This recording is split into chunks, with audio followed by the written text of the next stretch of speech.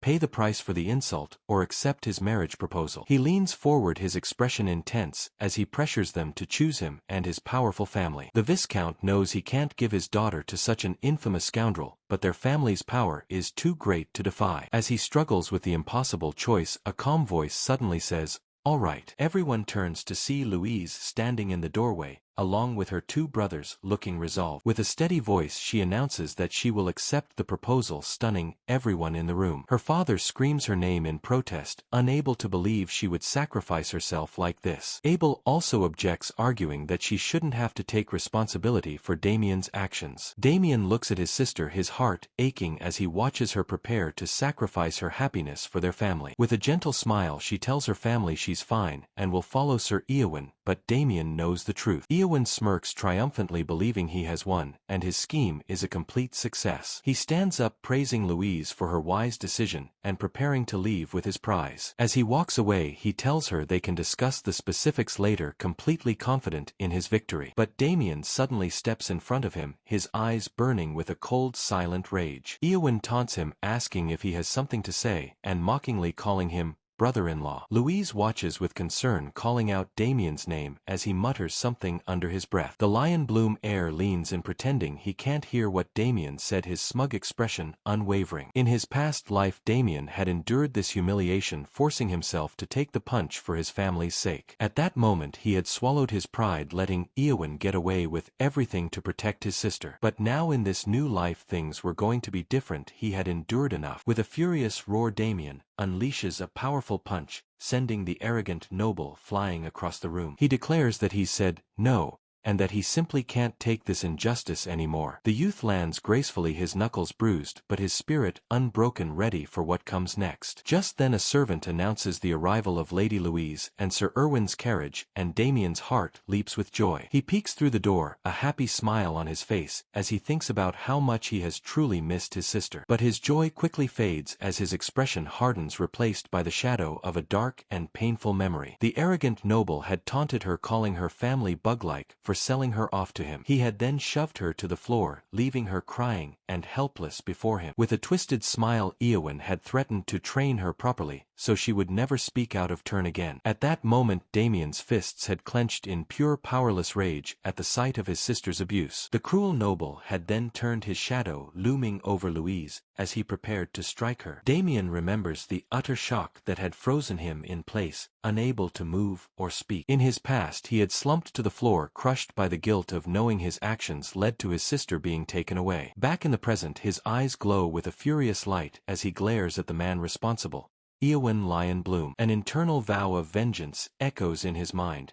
He will never forgive that damned bastard. With his fist raised high, he declares that he said no, and refuses to let this happen again. The entire Haxon family watches in shock as the powerful young noble lies unconscious on the floor. Hearing the commotion, his father peeks into the room, armed and ready to defend his home from the loud noise. One of Eowyn's knight escorts rushes to his side, asking in a panic if Damien was the one who hit him. The knight and his partner draw their swords, furious that someone would dare to attack their young master. Eowyn slowly gets to his feet, his voice filled with a cold, simmering rage as he looks at Damien. He grips his ornate sword, furious that Damien has dared to hit him not once but twice. The Haxon family watches in horror, terrified of what will happen next as the situation escalates. The Lion Bloom heir glares at Damien, his eyes burning with malice as he asks if he has a death wish. His two knights try to intervene, telling their master to calm down and let them handle the situation. But Eowyn silences them with a single furious command, ordering them to move out of his way. One of his knights tries to reason with him, but his words are cut short by a powerful blast of energy. The knight is sent flying across the room, crashing into a pillar with a deafening thud. With his fist glowing with red energy, Eowyn repeats his command, his voice filled with raw power. Louise and Abel watch in terror, knowing that their family is now in grave danger. The arrogant noble turns his attention back to Damien, asking again how he plans to resolve this situation. Louise fears the worst, knowing that Eowyn will never let her brother go after this humiliation. She steps forward, her voice filled with desperation as she pleads for them to stop this madness. Damien holds out his arms, stopping his sister Louise from stepping forward and intervening. He turns to her with a reassuring smile, telling her that he will take care of everything from now on. The young man then steps protectively in front of her, facing his rival and declaring her sacrifices are over. With a steady gaze, he looks at the fuming noble and boldly proposes they settle this with a duel. His opponent is shocked. Damien proposes a sword fight where the loser must obey the winner's command. The noble scoffs, seeing no benefit for himself, but Damien reminds him that Louise already agreed to his terms. Damien taunts him, asking if he's dodging the duel because he is afraid of losing. The Lion Bloom heir grits his teeth, thinking Damien is just an arrogant fool who got lucky before. He decides this is the perfect chance to cripple him and take Louise back, so he agrees to the duel. Later they gather outside the Haxon family mansion as the sun sets, preparing for the fight. Damien's parents watch anxiously. His father hopes he has a plan, otherwise they can only pray for a miracle. uncle. But the younger brother Abel tells their father not to hope for one, knowing Eowyn's true strength. He explains that Eowyn is as strong as a fully fledged knight, leaving his brother with no chance of victory. Eowyn smirks, asking how Damien plans to fight without a sword. The youth calmly tells him not to worry. The gang leader fumes silently, cursing the dark mage for writing everything down so carelessly. He tries to claim it is a misunderstanding, but the paladins and city guards surround the corrupt officials. Alice states they will find the truth during their investigation, and coldly orders her men to take them away. The governor and gang leader shout in protest as they are apprehended by the Holy Order's forces. A cloaked member of the order restrains the struggling governor, taking him into custody. The governor realizes with horror that Damien had planned this whole confrontation from the very beginning. He decides he cannot allow himself to be dragged away like this, his mind racing for a way out. The corrupt official panics, knowing that capture by these religious fanatics could lead to a terrible fate. He turns to the knight, asking if he will surrender. He accuses the Holy Order of framing innocent people. With two paladins escorting him, Robert is bound in chains and led away, his face grim with defeat. The knight remains silent, his expression unreadable, as he is taken into custody by the Holy Order. He knows that if he allows himself to be taken away, he will be treated like nothing more than a dead dog. With a sudden burst of energy, the knight breaks free from his captors, preparing to fight his way out. He grabs a massive axe from one of the paladins, his body glowing with a powerful blue aura. The knight roars with defiance, vowing to kill every last one of them and make his escape. Alice stands calmly before him, completely unfazed by his sudden outburst and display of power. Boss Cedric smirks, enjoying the chaos and the knight's desperate attempt to resist his arrest. Damien calmly watches the scene unfold, telling the enraged knight that he is making a big mistake. But Robert ignores him, charging forward with the massive axe, aiming to crush the paladin before him. Alice easily blocks his attack with a single hand, her eyes glowing as she calls him foolish. The guardian knight stares in wide-eyed disbelief, unable to comprehend the paladin's immense power. She unleashes a devastating punch, and a blast of blue energy shatters his armor upon impact. The governor and the gang leader watch in utter horror as the city's knight is effortlessly defeated. From the sidelines, Damien watches the entire scene unfold with a calm and knowing smirk. The holy knight clenches her glowing fist, her voice cold, as she warns against interfering with God's work. Her powerful punch lands with incredible force, enough to shatter any resistance in its path. She stands over the now defeated thugs, her blue aura flaring as she prepares to pass judgment. The paladin declares that all who stand in their way will be judged according to the will of God. She repeats her warning, stating that she will punish anyone who interferes with their divine mission. With her eyes glowing intensely, she vows to punish them all in the name of her God. Defeated and humiliated, Boss Cedric is forced to his knees, his hands bound in heavy chains. The corrupt governor screams and struggles as he is dragged away by the members of the Holy Order. Victor asks if that is the infamous Black Snake. Boss Damien confirms it is, unimpressed by the man. The gang leader grits his teeth in fury, enraged that his downfall was caused by a mere brat. Alice turns and thanks Damien for his help. He thinks to himself that she is even stronger than he expected. He identifies the paladin by her divine power, recognizing its unique form and immense strength. He correctly deduces that she must be a disciple of the legendary Azure Flame. The Azure Flame Brigandine was one of the 5 great saints and the strongest power in the Holy Order. He was famous for his relentless pursuit and destruction of countless heretics throughout the land. Alice turns her attention back to Damien, her expression now serious and focused. She acknowledges his great contribution in taking down an executive of the dangerous Euron organization. The paladin then states that in recognition of this, she will not hold him accountable for his sins. Damien feigns ignorance, asking what she means by that with a polite and innocent smile. Alice asks if he did not call the order to cover up his attack on the Black Snake, seeing through his plan. He apologizes and bows, explaining the dark wizard had cursed his domain and tried to harm his family. The Holy Knight is surprised by this new information, her eyes widening as she processes his words. Her gaze softens, her previous suspicions now replaced with understanding and a hint of sympathy. She states that under these circumstances, she can no longer hold him accountable for his actions. The paladin also informs him that the bounty on Agito's head will be paid out as soon as possible. She reveals the bounty is 1,000 gold, enough to buy a castle, but Damien had other plans for the order. Damien asks if he can receive something else instead of the bounty, much to Victor's dismay. The paladin is surprised by his request, but agrees it is possible and asks what he desires. The young man reveals that he would like to receive one of the mana cultivation methods of the Holy Order. Alice is puzzled, wondering why someone skilled enough to defeat the Black Snake would need such a thing. Damien's expression becomes serious as he thinks about his recent battles and future goals. He recalls his fight with the Dark Wizard, realizing he was lucky to win with just his authority. To defeat even stronger enemies in the future,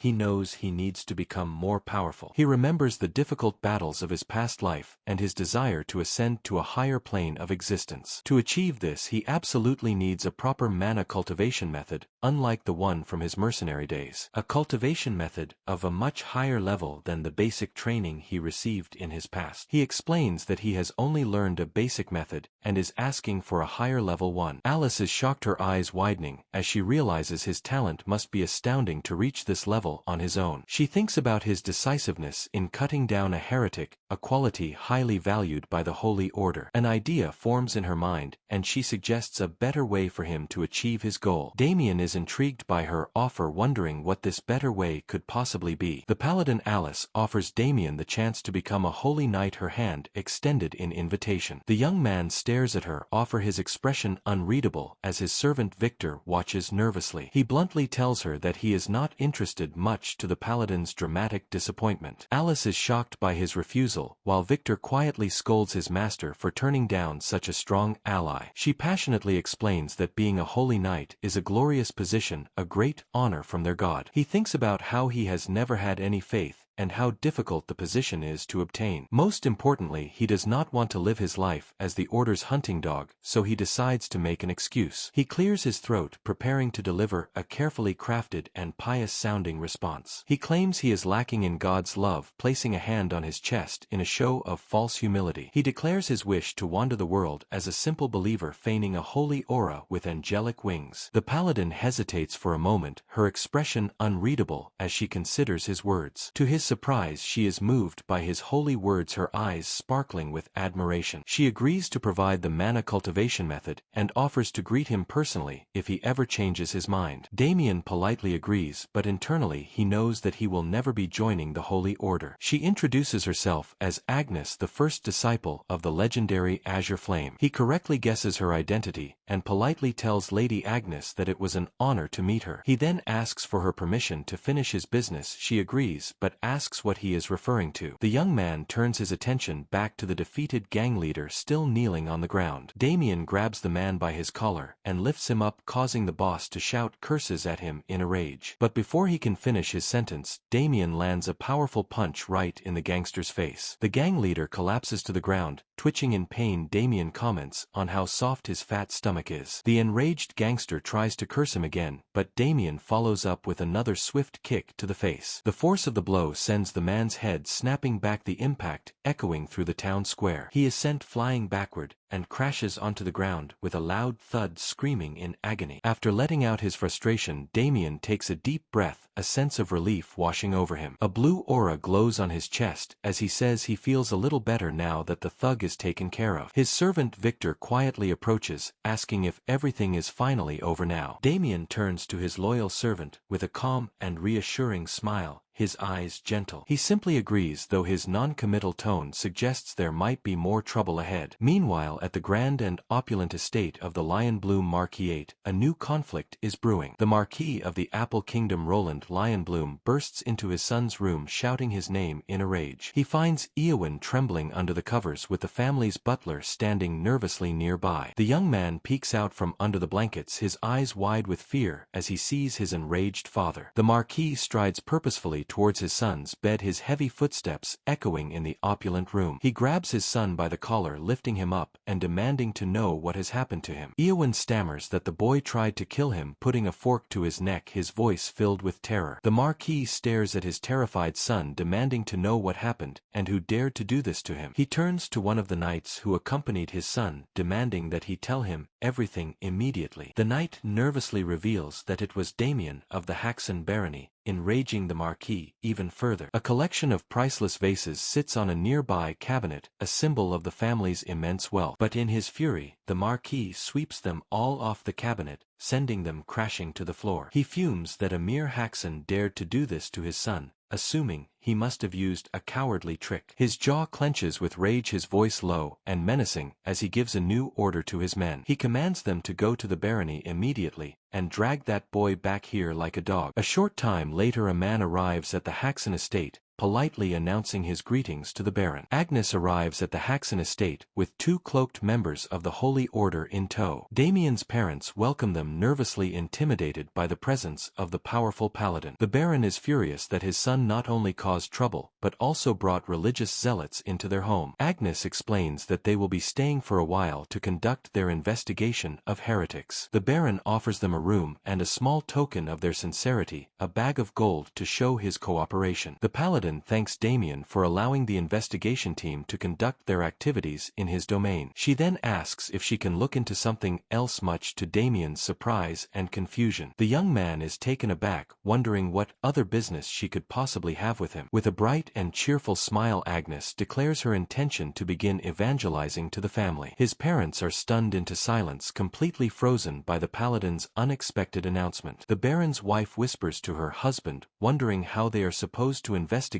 with this going on. Damien quickly clarifies that the evangelizing is not what she thinks it is. Agnes then gives him the mana training method he requested, a specially selected volume from the order. She explains that she has given him 2 volumes, one for training and another for sword techniques. He receives 2 stone tablets, one for overpower accumulation art and another for a sword technique. He is surprised as these are sword and training methods he has never encountered in his previous life. Agnes explains that it was very difficult to bring them, especially with strong opposition from within the order. She adds that she even had to borrow her master's authority, who called Damien a chosen one for the order. With a hopeful expression, she asks him one more time if he would consider becoming a holy knight. But Damien gently pulls his hand away, his decision to remain independent already firmly made. He apologizes once again, his polite but firm refusal leaving no room for further discussion. She understands, knowing that pressing the issue any further would be rude and unproductive. With a smile, she tells him to find her any time if he changes his mind respecting his decision. As she walks away, Damien watches her go, noting that her obsession with recruiting him is quite significant. The system screen shows his stats: 0 confessions, but 1 firm rejection, a testament to his resolve. Meanwhile, back at the Dark Mage's hidden cave, 2 members of the Holy Order are investigating. One of the men asks why their superiors are so interested in this particular case. His companion finds the situation suspicious, picking his nose as he ponders the details. The first man asks who Agito is. His partner explains he is a Euron executive who evaded capture many times. He adds that for a high-ranking black magician like Agito to lose to a rural noble seems very suspicious. One of the investigators admits he has similar thoughts, but they cannot do anything if Lady Agnes is quiet. His partner suggests they make a suggestion, but the first man tells him to focus on the investigation. Suddenly Agnes appears behind them, telling them that they can trust Damien Haxan. She understands their suspicions, but assures them that the young man did not lie to them. Her subordinate is still confused, unable to understand how Damien could have possibly killed Agito. She asks if they have not already heard how he did it, but they look at her with blank expressions. Agnes recalls Damien's explanation how he roughly dodged and struck the Dark Mage's neck. The investigator is still skeptical, asking if it is true that he defeated the Euron executive so easily. Agnes admits that she also doubted his skill when his servant first brought her Agito's head. That is why she watched him from a distance without intervening immediately at the scene. She explains how she saw him single-handedly overwhelm dozens of men without getting a single scratch. The most surprising thing she witnessed was his incredible swordsmanship and control over energy. She recalls how he effortlessly made a massive magical fireball flow right past him. Her 2 subordinates are completely shocked, wondering if such a feat is even possible. Agnes confirms it is, explaining that a sword master can withstand any attack, even magical ones. Her subordinate says if that is true, Damien must be a skilled individual, even if he is not a sword master. Agnes reveals that she also wants to take Damien to her master, believing he could be a great asset. She orders her subordinates to set aside their suspicions and focus on the current investigation. The two men agree their doubts about the young man, now put to rest by their superior's command. Meanwhile, a group of knights on horseback gallop across the countryside, their destination set. They ride under the banner of the Lion Bloom family, their armor gleaming in the bright sunlight. An apprentice knight named Allfist stretches, announcing that they have finally arrived at their destination. His companion Lavender complains about the strong smell, but Allfist teases him, calling it the smell of cow dung. Their leader, a formidable man with long blonde hair, silences their bickering with a single word. The formal knight of the Lion Bloom family, Garrig, has a stern expression and intense red eyes. He looks at the Haxon estate in the distance, asking if that is the barony they are looking for. One of the apprentice knights asks their leader what the Marquis's mission was for them. Allfist reminds him that they were ordered to arrest Damien Haxon for his actions against their young master. Garrig scoffs, saying that catching trash like him is an easy task, but it is not enough. He believes that simply arresting Damien will not be enough to repay the insults to the Marquis family. As the Lion Bloom knights approach the Haxon barony, their leader Garrig spots an old man on the road. The three knights on horseback slowly close the distance, their imposing figures looming over the man. The lead knight calls out to the elderly man, startling him and causing him to stop in his tracks. The old man turns to face them, his expression weary, as he asks what they want with him. Garrig asks if he is a subject of Baron Haxon. The man nervously confirms this, wondering what is happening. Without warning, the knight leader draws his sword and swiftly cuts the defenseless old man down. The man's lifeless body falls to the ground as the shadow of his attacker looms over him. Garrig sheathes his blade, disgusted by what he perceives as a show of disrespect from a mere subject. He declares the man's sin was great for not bowing upon seeing the Lion Bloom family's crest. His two apprentices look on confused, with one of them pointing out that the old man was blind. Their leader ignores their comment and calls out to Lavender and Allfist, his voice sharp and demanding. A wicked grin spreads across his face as he announces to his men that he has a good idea. He explains that when they arrive at the barony, they will tear Damien Haxon apart limb from limb. At the Haxon estate, Victor senses a chilling premonition, his eyes widening with fear. Garrigg's voiceover finishes his cruel plan, vowing to slaughter everyone in the household. Victor has a terrifying vision of an undead knight on horseback, a premonition of the slaughter to come. Meanwhile, Agnes and her two subordinates have finished their investigation at the collapsed cave. She notes that there was not much information to be found, but praises her men for their hard work. One of the men suddenly spots something in the distance, drawing everyone's attention to it. In a nearby clearing, Damien sits in meditation on a large rock, his body surrounded by a swirling blue aura. The energy flows around him, leaves and dust swirling in the air as he focuses his concentration. He takes a deep, steadying breath, his body perfectly attuned to the flow of mana around him. Agnes and her men watch in awe, stunned by the incredible display of power before them. She explains that the force convergence technique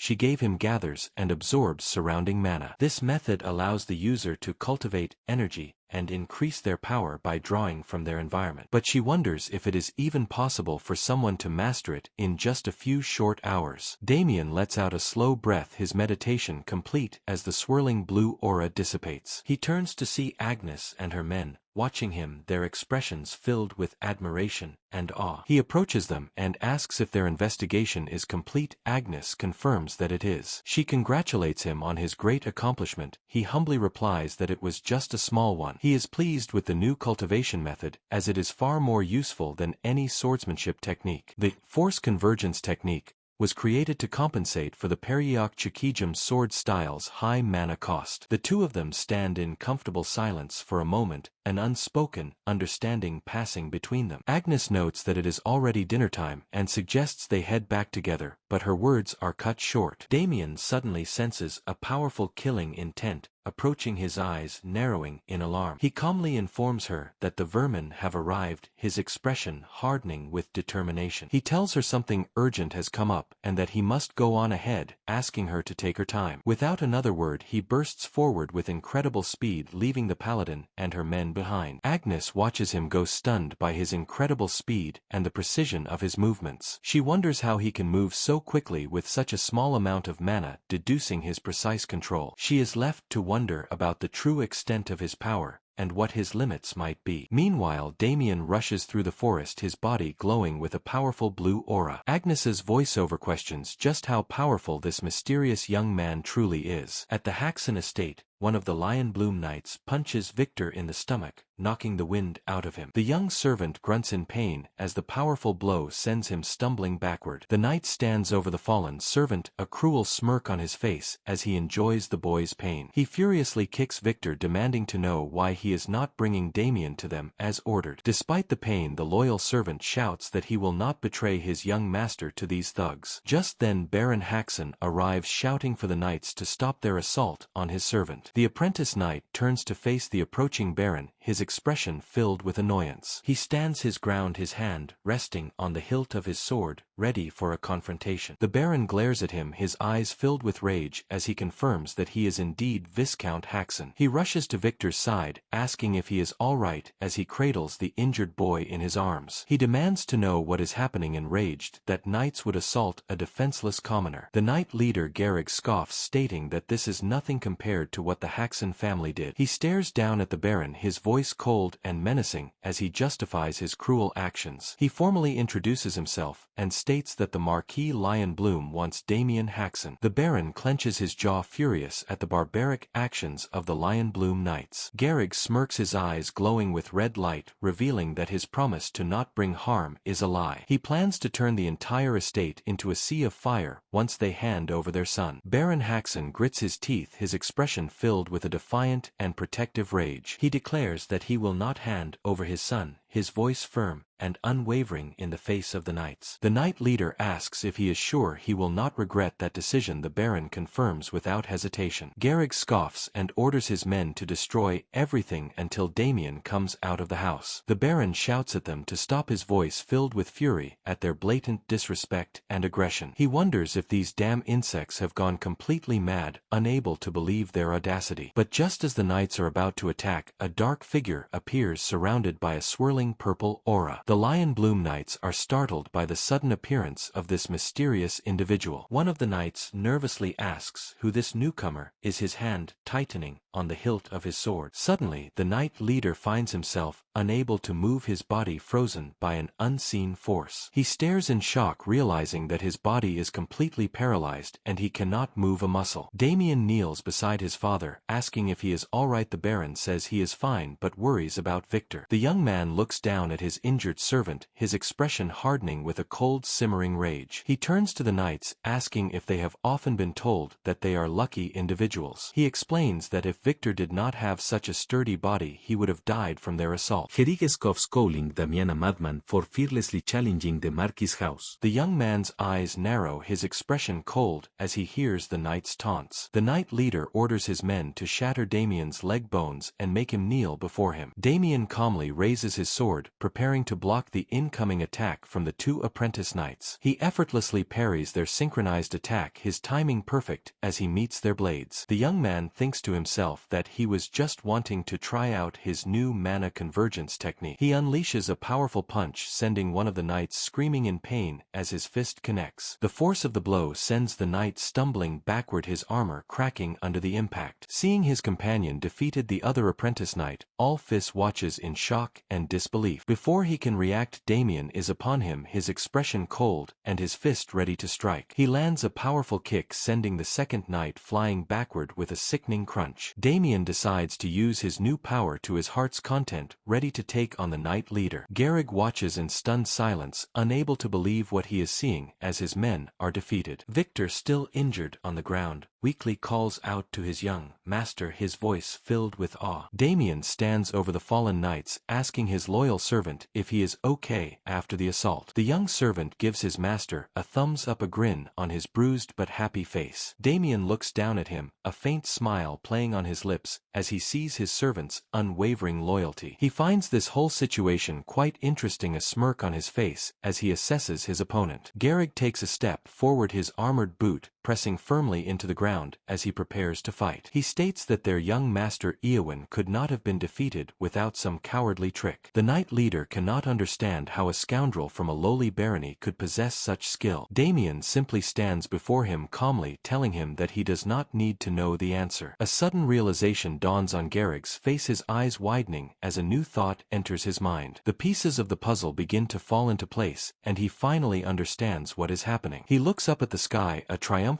grin on his face, as he declares that he now gets it. He points at Damien, his voice booming with newfound confidence as he accuses him of not being Damien Haxon. The Baron and Victor look on in confusion, stunned by the knight leader's bizarre accusation. Damien stares at him completely baffled as he asks what the hell he is talking about. But Garrick shouts at him to stop playing dumb, his voice filled with rage and certainty. He accuses Damien of setting a trap for the Lionbloom family, calling him a wild dog who fears their prosperity. The knight continues his rant, accusing Damien of being a stand-in brought to tarnish the Lionbloom's honor. He draws his sword, enraged at the thought of these insignificant people targeting the Marquis. Damien sighs, thinking to himself that this knight is even more of an idiot than he looks. With a roar of fury, Garrick charges forward, his massive frame thundering across the ground. He clenches his armored fist, his knuckles cracking as he prepares to unleash a powerful blow. His defeated apprentice watches in a daze, wondering what he should do now that he is out of the fight. Victor and the Baron watch from the sidelines, their faces filled with worry for their young master. The knight leader tightens his grip on his sword, his muscles bulging as he prepares for a decisive strike. He takes a powerful step forward, kicking up dust as he closes the distance between him and Damien. His eyes glow with red energy, a smirk on his face, as he declares that the young man's luck ends here. He takes another half step, entering what he believes to be his optimal attack range. The knight unleashes a powerful slash, confident that he can cut his opponent in two in the blink of an eye. His blade glows with a menacing red aura as he swings it with all his might, aiming to end the fight. But just as his attack is about to connect, he finds his sword stopped cold, unable to move. Damien grins, his own blade effortlessly blocking the attack. He is pleased they sent a formal knight this time. Damien stands calmly before his opponent, his sword steady as the knight's red aura flares. The knight leader stares in disbelief, unable to comprehend how his powerful swift sword was blocked. He dismisses it as luck and prepares for another attack, his eyes glowing with renewed intensity. With a furious roar, he unleashes a flurry of powerful slashes, aiming to overwhelm his opponent. But Damien's movements are too fast, and he effortlessly deflects every single one of the knight's attacks. Garrick's eyes widen in shock and frustration as he realizes his opponent is far more skilled than he thought. Damien's eyes glow with a purple light as he declares that it is now his turn to attack. Before the knight can react, the young man is upon him, his speed far exceeding his opponent's. He lands a powerful punch to the knight's gut, the impact sending a shockwave through the air. Garrick grunts in pain, unable to see the attack coming as he is struck with incredible force. Damien follows up with another swift punch, his fist moving with blinding speed and precision. He lands a powerful kick to the knight's head, the impact sending the man reeling backward. The knight is sent crashing to the ground,